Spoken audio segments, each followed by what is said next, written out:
Grazie, grazie.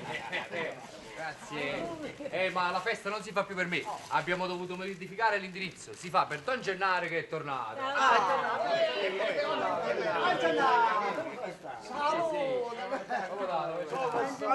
Come sta? E ve ne siete fatto tutto questo tempo? Un romanzo, come volete sapere, è meglio che ne parliamo, parliamo di quello. Non parliamo, lasciate stare. Vedete come stiamo elegante. Ma ti dispiace solamente che io non sono presentabile e degno di voi. Questo, vedete, questo è come se fosse una gloriosa bandiera di reggimento. Se potesse parlare questo qua. Ma figuratevi che in mezzo a una campagna, nascosta dentro a un fossato, perché attorno cadevano granate e cannonate. Siamo stati 3 giorni e 3 notti senza mangiare e senza bere un sorso d'acqua. 7 persone e 2 cadaveri sfracellati dalle schegge che non si potevano portare fuori, un altro ferito, sanguinante.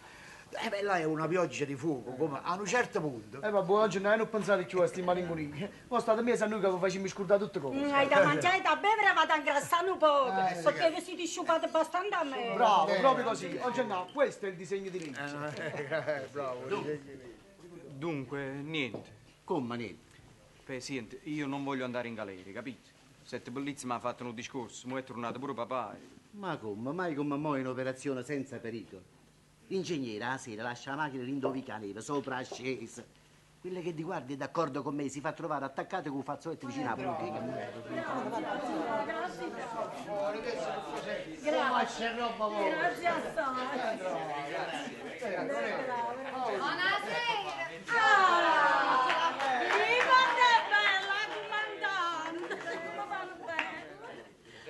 Noi ci potremmo pure mettere a tavola. Ah, su, ringello mezzo breve che ha cominciato a puttare. Passa qua,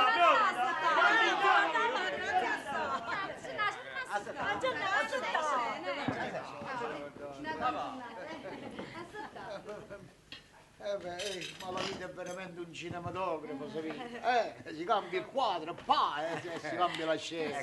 Chi poteva immaginare di trovare oggi con voi ieri sera? Che ci volete fare, Gennaro? È che abbiamo sofferto, ma le sofferenze sarebbero state niente, la fame, la fatica, diciamo, la sete. Erano le sofferenze morali che uno veramente diceva ma come deve essere trattato come un animale. Ma figuratevi che in mezzo alla campagna, nascosta dentro a un fossato, perché attorno cadevano granate e cannonate. Siamo stati 3 giorni e 3 notti senza mangiare e senza bere un sorso d'acqua. 7 persone e 2 cadaveri sfracellati dalle schicce.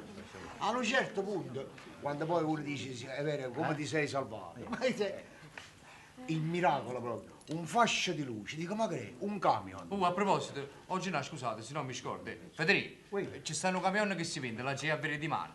Tiene pure il permesso di circolazione, se ti interessa. Ecco, ma non mi interessa. Poi dopo pigliamo appuntamento per dimane, viene pure per pochi. Che bene, là ci sta il 10%, che bene. Come che bene? E quello che rimane ci facciamo una scampagnata.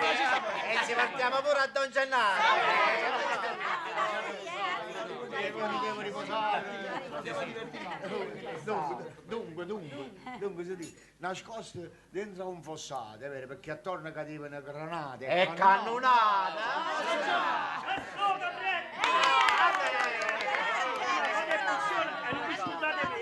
Oggi no, c'è un fusticato sto po' che prende. Noi ci vogliamo godere un poco di pace. Pensate alla salute, adesso è finita. È finita, che sai buon, Gennaro, come volete voi, ma mo mangiamo, non buzziamo qua. Andiamo a poca particca, sì. Andiamo. Scusi, io vado a fare compagnia un po' a bambino che tiene la febbre, ci vediamo più tardi. Oggi non è che fate, ve ne andate? No, è che sta la bambina che ha la febbre forte. Che ci va chi? No, lascia stare, lui resta con gli amici che sono venuti. Io non tengo a aprire, a me è più stanchezza che altro. Resta tu con gli amici, è meglio, permesso? Prego. Papà, vengo per te.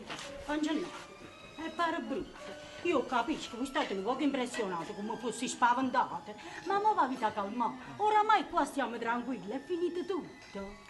No, andate là per sbagliare. La guerra non è finita, non è finito niente.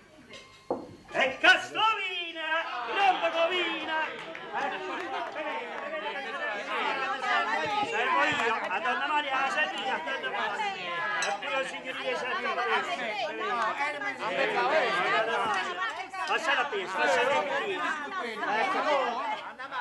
Permettesse di venire.